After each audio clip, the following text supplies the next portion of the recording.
Bawa yen ing tawang. Yen ing tawang. Dadi pamintaku. Yen ing tawang kok pamintaku ni Mas Sido asih. Pokoke sing ngakur ya. Pamintaku ni Mas Sido asih marang Mega ing angkasa. Nggih.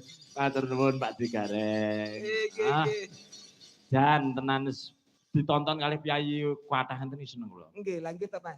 Lah nggih. Iki ya warga kene iki tegese ya seneng karo kabudayan wayang. Heeh. Mergo tulodo wayang iki becik tumrape kanggo bebrayan. Nggih, Pak Lurah tesih lenggah menika. Pak Priyo.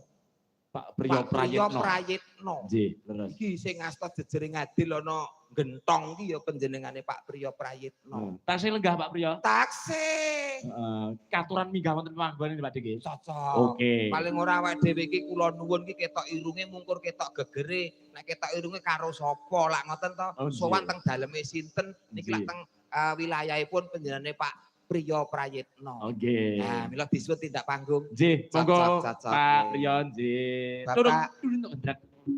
Pak Priyo. Nggih.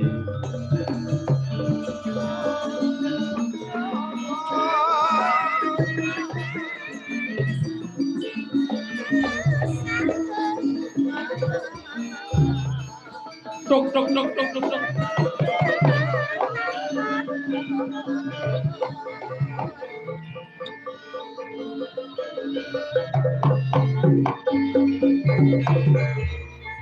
Nyuwun pangapunten.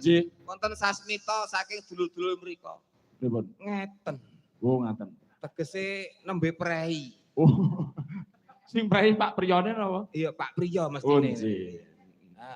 Belum berkenan. Oh, nggih. Menawi nenggo wanci, utawa leres sing jenengan ngendikake iso pinaringan tingkas terang ki mergo panjenengane Pak Priyo. Mbok menawa niki nembe manekung nolak udan.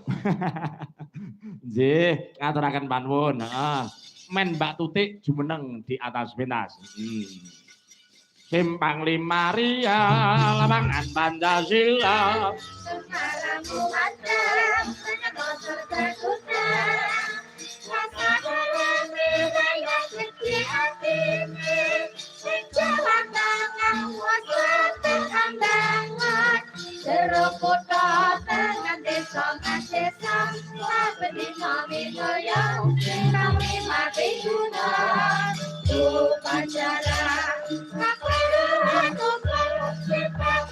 Diberi alih kuasa.